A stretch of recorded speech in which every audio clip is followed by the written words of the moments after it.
যারা শপথ নিলেন তারা কি সংবিধানের বাইরে শপথ নিলেন, সেটাও বা সিইসি কেন শপথ বাক্য পাঠ করালেন, এই প্রশ্নটা কিন্তু সংসদের একটা তুমুল আকারে আমার ধারণা যে প্রথম দিন থেকেই একটা মুখোমুখি অবস্থা যাবে। আজকে সকাল থেকেই নানা চমক, একটা হলো এমপিদের শপথকে ঘিরে, আরেকটি হচ্ছে মন্ত্রী পরিষদের যে সদস্য তাদের নামকে ঘিরে।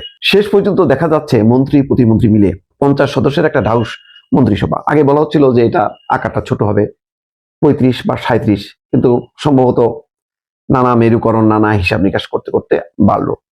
এটা খুব ভালো উদাহরণ হয়নি। আমার ধারণা যে আগামীতে হয়তো এই চাপাচাপিতে আরো মন্ত্রী বাড়তে বাড়তে শেষে সেই এক সময় 60 সদস্যের যে মন্ত্রিসভা ছিল সম্ভবত বিএনপির নাকি আওয়ামী লীগের, ওইদিকে হয়তো ধাবিত হতে পারে। দরকার ছিল না, আরেকটু কনজারভেটিভ হওয়া দরকার ছিল। তবে সিদ্ধান্ত যেটা ছিল এমপিদের ক্ষেত্রে শুল্ক মুক্ত গাড়ি এবং প্লট নেবে না, এই সুবিধা নেবে না, এটা ভালো সিদ্ধান্ত। কিন্তু মন্ত্রিসভার আকারটা খুব ভালো হলো না। একটা চমক, ডক্টর খলিলুর রহমান যিনি এখন নিরাপত্তা উপদেষ্টা, তিনি মন্ত্রিসভায় টেকনোক্র্যাট হিসেবে এসছেন। হাজি ইয়াসিন টেকনোক্র্যাট এসছেন কুমিল্লা সদর, যেখানে মনিরুল হক চৌধুরীকে দেওয়া হয়েছিল, সেখানে হাজি ইয়াসিন তিনি জনপ্রিয় ছিলেন এবং সদরের তিনি তাকে নমিনেশন দেওয়া হলে তিনি নির্বাচিত হতেন। যাই হোক, সেটা এইভাবেই হয়তো তারেক রহমান মানে একটা সমন্বয় করেছেন, যেহেতু মনিরুল হক চৌধুরী এমপি, হাজি ইয়াসিন মন্ত্রী হলেন। মন্ত্রিসভার গুরুত্বপূর্ণ কিছু আছে, নানা ধরনের মিশ্রণ আছে। জহিরুদ্দিন স্বপন তথ্যমন্ত্রী হিসাবে তার নামটা আসছে, ইশরাক হোসেন, নুরুল হক নূর, ইয়াসের খান চৌধুরী, এম ইকবাল হোসেন, অনেকে চিনি না, আহমেদ সোহেল মঞ্জুর, এম এ মুহিত, ববি হাজ্জাজ পরিচিত মুখ, তারপরে আমাদের যে বিজেপির প্রধান আন্দালিব পার্থ তিনি আছেন। তো মোটামুটি বলা যায় যে এর চেয়ে বড় আর মন্ত্রিসভা কি আর হবে। সিনিয়র প্রায় সবাই, মধ্যম সারির যারা আছে তাদেরও অনেকেই আছেন এখানে। চমক বলতে আমি বলবো যে ওই ডক্টর খলিলুর রহমান, ডক্টর ইউনূসের যেই উপদেষ্টা পরিষদ ছিল এবং সেখানে গুরুত্বপূর্ণ দায়িত্ব পালন করতেন খলিলুর রহমান, যিনি দফায় দফায় এই সংকটের সময় ভারতে গেছেন, আমেরিকায় গেছেন, বাণিজ্য চুক্তি সব মিলায় খলিলুর রহমানকে যুক্ত করাটা এটা একটা চমক।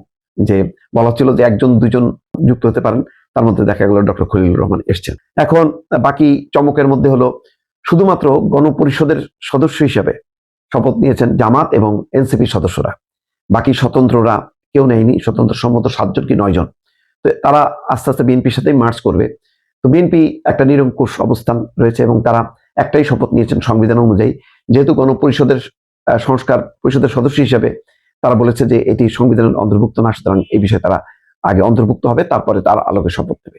তাহলে যারা শপথ নিলেন তারা কি সংবিধানের বাইরে শপথ নিলেন, সেটাও বা সিইসি কেন শপথ বাক্য পাঠ করালেন, এই প্রশ্নটা কিন্তু সংসদের একটা তুমুল আকারে আমার ধারণা যে প্রথম দিন থেকেই একটা মুখোমুখি অবস্থা যাবে জামাত এনসিপির সাথে।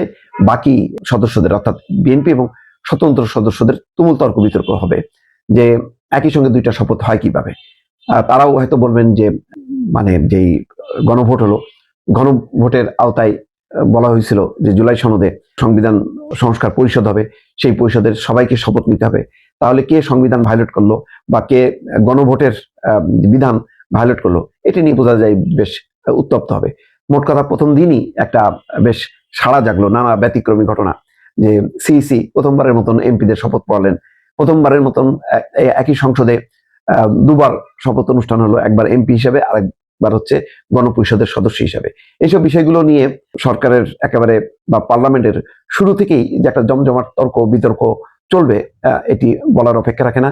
একই সঙ্গে এই ঢাউস মন্ত্রিসভা, সেখানে সেটার সমন্বয় কতটুকু হবে, পারফরমেন্স কতটুকু হবে, বিএনপির দলীয় যারা নেতা তারা তো মন্ত্রী হয়েছেনই, মন্ত্রী প্রতিমন্ত্রী, সেই সাথে তার বাইরে সমমনা জোটের সবাই হয়েছেন, জুনায়েদ সাকি, নুরুল হক নূর, ববি হাজ্জাজ, মোটামুটি সবাই যুক্ত হয়েছেন।